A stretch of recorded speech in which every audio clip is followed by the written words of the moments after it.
All right, I got Ric Gordon on the phone again. He's another musician that reached out about the current interview sessions. However, he is a musician that I have interviewed before. So I'm going to go ahead and give him the chance to kind of reintroduce himself, just to kind of refresh everybody's memory about who he is and the type of stuff that he does. Yeah, hi, Alexander. Thanks for having me back on. And my name's Ric Gordon. I'm a singer-songwriter. My career started as a record producer. I was a producer first and an artist second. And I've been releasing music for half a century. I'm what would be described as an older artist. And my music just came to Spotify at the beginning of 2023. And at the beginning of 2024, we really started to promote it a bit. And so that brings us up to where we are now. Awesome. That's great. So we first spoke about a year ago in October at the end of 2023.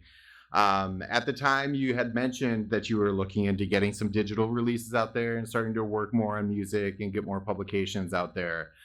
So what have you been up to? Tell me how the path has been over the past several months. Wow, well, 2024 has been a fabulous year. By the end of October, by about the time we talked in 2023, my entire catalog had just become released on Spotify and the other streaming services. And so I've got about 70 songs in my recorded catalog, a couple of albums and a dozen or so EPs and couple of handfuls of singles. And so all that had just hit. And so as 2024 started, playlists started to find the music, and there's a Facebook community out there, which I think you're familiar with. And that community sort of started to rediscover me from my earlier years, 50 years ago, as a punk artist, and things have sort of expanded from there. That's awesome. So you mentioned about the Facebook groups and stuff. For those that don't know, when I put out these calls for interviews, I typically go out to Facebook and I will look in different musician groups across the country, and I'll target different regions of the country to find people that want to participate in this podcast. So what he's referring to is any one of those number of groups is also one that I'm a part of, where I look for people that are interested in these interviews. Yeah, it's a cool community. The I publish a couple of playlists every week. I publish Saturday Showcase, which is out in the community every Saturday, and then on Wednesdays I have rotating playlists. And I feature people from the community. I feature people that come across my desk in terms of seeing them as up and comers, and so the fact that it's a pretty cool community out there. There are groups like Band Together and Group Together. I'm trying to think of some others. Underground Rock. Dukester, they're probably all the groups that I sort of try and reach across. There are probably 30, 40, 50,000 people across all those groups. So it's a nice little base community for an artist to have to build in. Yeah, so do you find that the community that you're building kind of gravitates to one specific group, or do you kind of branch across a bunch of different pages, just trying to get people interested? I'm a bit compartmentalized. I find most of the fans and people that are really into the music, listening to the music, I find them across a number of different Facebook groups, and try not to be too exclusive to any one. The Paul Harwood groups are extremely good groups. The groups from Box and Sticks, are very good groups. Trying to think of some others. But also, it depends on what you're doing with them.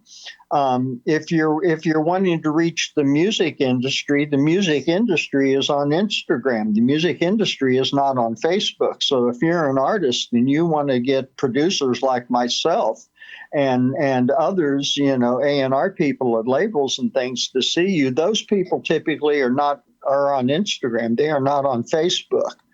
If you're an artist, though, looking for fans, Facebook is where you can find a community to build your base in. Yeah, it has kind of shifted that way, especially with lately with Twitter and Blue Sky and their kind of rivalry that's developing. I know a lot of people have shifted to Instagram because they kind of look at Facebook as the old platform. But for me, I use Facebook somewhat exclusively when I'm looking for people to do the interviews because it's just easier to post something and then have them kind of immediately respond to it instead of having to go through like all my direct messages on Instagram looking for people that might check it. I do check those, but not as much and not as like available and readily as I can do Facebook. Yeah, and I push them all sort of at the same time. I'm in a pretty steady release cycle now. Going into 2025, I released four new singles in 2024, but and then I'll have four new singles in 2025 as well. Yeah, so let's talk about that for a bit. Tell me about the songs that you released this year and what you're ramped up for to start releasing in 25. Well, it's fun. My handle is that I'm very genre fluid, but I identify as post-punk. So 2024 sort of been about genre fluidity. My first release, Leave Well Enough Alone, was a big band record in April, and so that was fun. And I mean a full-on big band. So if you guys go out and look at it, it's got a whole cast of musicians and background singers, and it's fun stuff. My second release was Delta Blues, Since She's Been Gone. And that came out at the first part of September, first part of August, and then in September I followed it up real quick in September with a post-punky release, Too Young for Dying, and then just in November we released for the first time a song of mine from my second Chillwave album back in 2013, the song called Sal Masekela. And it's become my most successful song ever since we just released it as a single because it took a life of its own in 2024. It sort of caught hold with playlists and with the Spotify algorithm in April. And since April, we're now approaching 20,000 plays. And so without pushing it. Yeah, that's respectable for sure. And so we've in November we've released Sal as a single, and we're actually pushing it a bit. And there's a wonderful video on R&D DB Productions, and you can find links on my link tree at any of my socials. There's a great video that's the story of Sal that talks about the life of the song and how it was produced and how it became a hit sort of on its own. And so that's out there on YouTube. You can search the story of Sal Masekela, and you'll find the video about the song. And so that's sort of wrapping up 2024 for me, along with all my catalog stuff. And then in 2025, January, I'm actually coming out with a reggae kind of thing, sort of a police-style reggae number called The Love We Share. Will be my first release for 2025. Awesome. So tell me about that. Tell me about kind of all of the motivations behind these songs. Is it you're just pulling from genres and you say you want to write, something like this and you go at it? Or do you have kind of a overarching kind of trajectory that you're working on? No overarching trajectory other than This past April marked 60 years that I've played guitar. And, yeah, it's a reasonable amount of time. And so what I found, and for being a lifelong rock artist, I mean, I worked for so long in Nashville, and but always did rock, never really did country. But as a rock artist, I find myself sitting here now at 71 years old, and I'm able to play anything I want to, and it's really sort of fun and bizarre. And so I've taken on this persona of just playing everything. That's great. I kind of myself kind of lean on the idea of being genre fluid and playing as many styles as you can. So it's really refreshing to kind of hear somebody with the amount of experience that you have that still enjoys kind of doing that thing instead of falling back into what you know and where you came from kind of stuff. Yeah, and I'm doing that. I love my fans and I love my market, and I understand the people that are really following my music and listening on Spotify. And I've got a pretty respectable Spotify audience, and they're there for my post punk, my pop punk kind of stuff mainly, but they're also very accepting of the genre fluidity, and so I've really enjoyed doing these records that are out of the box for me. I'm working on one now that's going to be my July release. That's a full on pop song. I mean, full on pop song. Awesome. I was gonna ask that next. What is in the future? Like, what do you think your 2025 releases will be like? Well, I've got The Love We Share coming out in January, and in April, excuse me, is a song called "Rather Be Lonely Alone," and it's back to my post-punk roots. It's got a lot of Rickenbacker 12 string on it, and so it's a pretty cool tune. And it's all done and all set in distribution already. And then I'm working in the studio on the July release, which is a full on pop song. "Baby, I'll Believe It" is the name of that. And and then for October, which will be my last release of the year, is a song that's right now is only known as the Laurel Canyon song, and it's sort of reminiscent of the feel of those Laurel Canyon rock songs. Not so much the folk side of Laurel Canyon, but the rock side of Laurel Canyon. And I've tried several hooks and several lyric directions. But haven't hit on anything that's a keeper, and it's not up in the production slate right now. It's sort of next, and so I have a bit of time with it yet. Sure. So tell me about what the recording process is like for these songs. Do you collaborate with other people at all, or do you just kind of play all the parts yourself and then that's the part of the production pipeline? Tell me a bit about that process. For me, it's both of those things. There are, as I'm sort of an old school producer, the producer, arranger, player kind of producer. And so when I can play everything, I do, but only if I can do it justice. If I'm doing dink dink parts on a piano, I can do that. If I need a piano player, I use a piano player. When you're looking for session musicians like that, do you just go out to your Facebook groups and put out a message, hey, I'm looking for this type of musician? Or do you go to like Fiverr or something? How do you find the people you work with? No, I've been in the business a long time, and so I have a network of people. That's sort of the difference between the professional side of the business and the part-time and the hobbyist side is on the professional side, your connections are more with people and getting people in the room, whereas the other is more remote.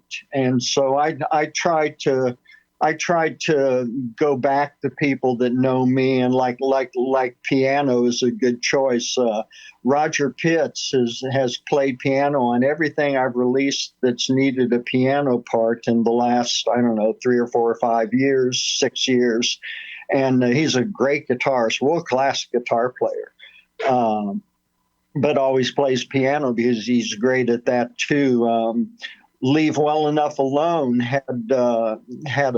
was a full array of Nashville musicians. It had John Heinrich playing everything on it that had air blowing through it, which is trombones, saxes, trumpets, flute, and so bass was Dominic Davis. Bass was Jack White's bass player, Dominic John Davis, playing upright bass. Had a three background singers. So it just depends what I need and what I can do. I try not to let my ego stand in the way of a good part. So if I can't play it well enough, I find someone who can. Sure. That's great. I'm very excited to hear the stuff that you're putting out. I can find like all your social media links and everything from the previous interview that we did. Do you want to shout out any of your Facebook groups or anything so people can join those and follow along? Well, I personally don't have any Facebook groups. I just play around in different groups that are run by different people. Do follow me on Spotify. If I could ask anybody to do anything right now, it would be follow me on Spotify, because I've got a lot of music coming out. Also, you can find me on Bandcamp, Ric Gordon on Bandcamp. And the trick with Bandcamp is all my stuff that doesn't release until next year and far in the future, you can find it all on Bandcamp. Get it a little bit ahead of time for sure. Yeah. And so, as soon as things are ready to go, like my two releases next year that are ready to go, they have regular release dates like everything does on the streaming services, and when I'll be publicizing them, through my social media and online. But the people in the know can find them right now on my Bandcamp page. Excellent. I will definitely make sure that gets linked as well. So what's a message you want to leave on? I know you gave a message last time, but give us the updated 24 message. I think the updated 24 message is that if a 71-year-old man can find success in a reborn career, that anybody can, right? When you think about the limitations I face with my age, it's hard for me to do video because things that look cool with young people look stupid with someone my age. And I'm from a time where I don't have a natural video affinity. So I didn't grow up in front of a camera. And so I think I bring a very positive attitude for people into 2025, that if they look at their music hard and they look at what they're doing, they can really go out there and carve themselves a niche and find some success and get some artistic validation that feels real good.